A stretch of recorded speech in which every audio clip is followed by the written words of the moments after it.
ওম নমো নাৰায়ণ। মই পোনপ্ৰথমে স্বামী পৰশুৰামগিৰি মহাৰাজ নাগা বাবা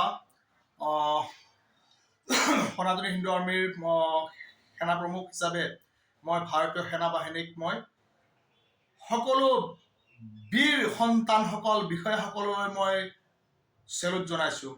শতকোটি নমন মই আশীৰ্বাদ প্ৰদান কৰিছোঁ নাগা বাবা উত্তৰ পূব প্ৰান্তৰ পৰা নগা সন্যাসী হিচাপে আৰু এজন সনাতনী হিন্দু আৰ্মীৰ সেনা প্ৰমুখ হিচাপে।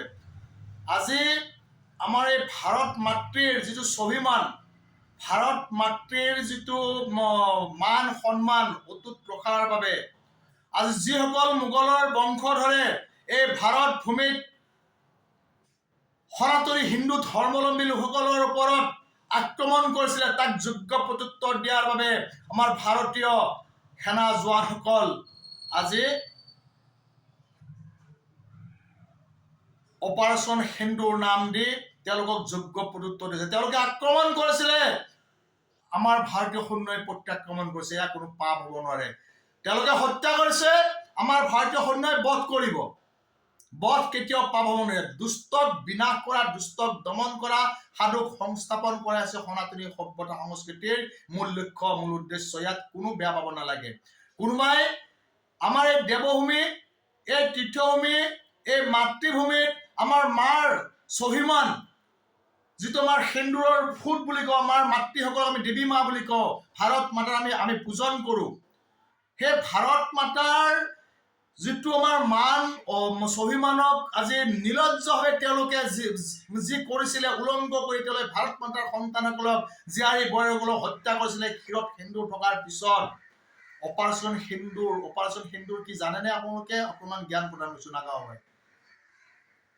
অপাৰেশ্যন সিন্দুৰ হৈছে আমাৰ ভাৰতীয় সভ্যতা সংস্কৃতিত আমাৰ নাৰীসকলক আমি দেৱী হিচাপে আমি গণ্য কৰোঁ, দেৱী হিচাপে আমি পূজা কৰোঁ। দেৱী গণ্য নহয়, আমি পূজা কৰোঁ।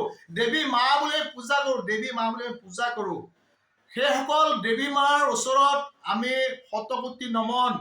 যি মাতৃয়ে আজি এই সুযোগ্য সন্তানসকলক ভাৰতীয় সৈন্য বাহিনীত মক্ৰল হোৱাৰ বাবে অনুপ্ৰাণিত কৰিলে বা আজি ভাৰতীয় সৈন্য বাহিনীত আছে, যি মাতৃৰ স্বাভিমান, ক্ষীৰৰ সেন্দুৰ, সেই তিলকৰ আজি মান সন্মান বচাবলৈ আজি সেই মোগলৰ বংশধৰ, সেই গো মাংস ভক্ষণকাৰীসকলক যিটো প্ৰত্যুত্তৰ দিবলৈ গৈছে, তেওঁলোকক ভগৱানে এনেকুৱা শক্তি প্ৰদান কৰক, তেওঁলোকে 26 জন কৈছে নহয়, কিমান গুণ তেওঁলোকে ভৰিব লাগিব, তেওঁলোকে হিচাপ কল্পনা কৰিব নোৱাৰিব, কল্পনা কৰি শেষ কৰিব নোৱাৰিব।